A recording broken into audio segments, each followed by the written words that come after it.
Hi everyone, I'm Jo Fry and this is my channel Jojo Fry Rocks, and today I'm going to be talking a little bit about my Rickenbacker 330 Jet Glow, and I have got a video about this already, my dad explaining about how he came to get it for me and how it had originally meant it to be a 18th birthday present, and I didn't actually end up receiving it until I was 22 for my 21st birthday, just because of how difficult it was to come by, and he's kind of explained all that in the previous video. But I guess I just wanted to talk a little bit about what it means to me, in the sense that it kind of represents the whole entire reason that I started wanting to ever play the guitar and pick up a guitar in the first place.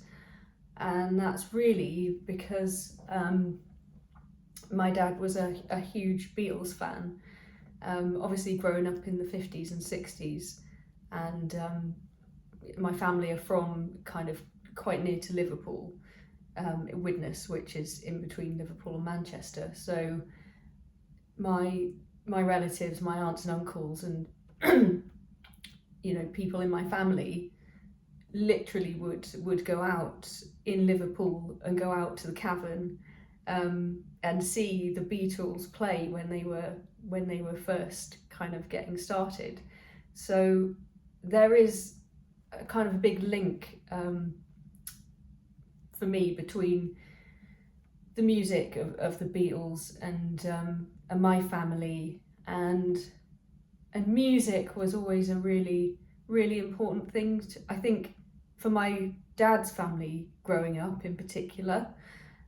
He's the eldest of 6 children, and they are all all of his brothers and sisters are actually quite good at singing, and they're all quite musical. They were always doing performances and things at school, and they were kind of semi-famous where they lived and where they grew up.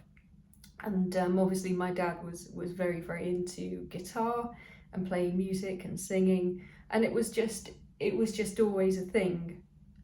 When I was little, it was just always something that was part of our lives. So obviously then when I would watch my dad playing guitar, and as I've said before, I wanted to learn how to do that, and I wanted to learn how to play some of my favourite songs, which when I was a kid, when I was little, when I was kind of 5, 6, 7, those songs, my favourite songs were Beatles songs, because we used to listen to them all the time at home. My dad would play them and sing them. We'd listen to them in the car on long journeys.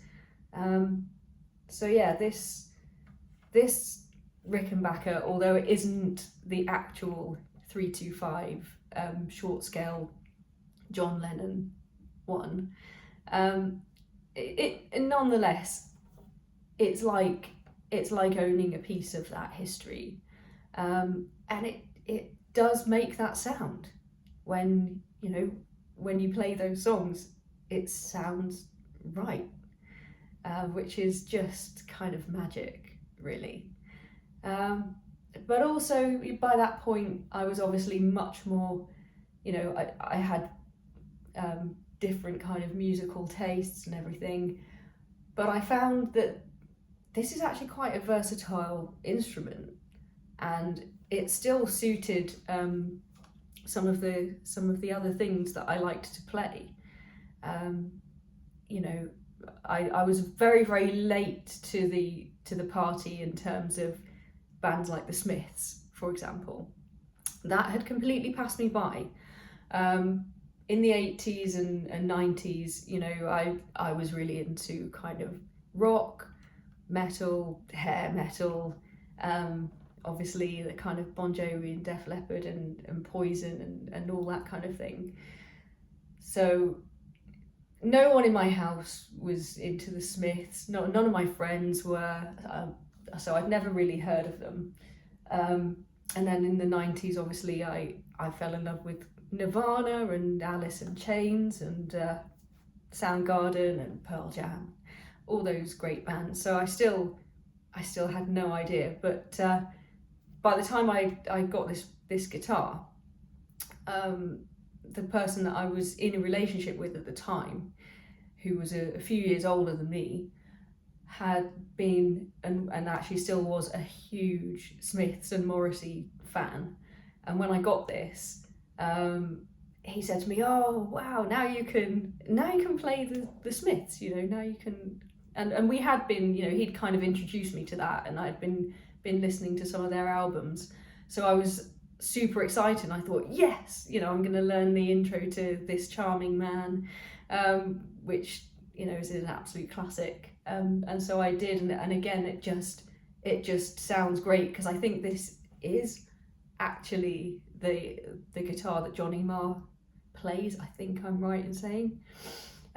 So anyway, I will get on and play you some of that.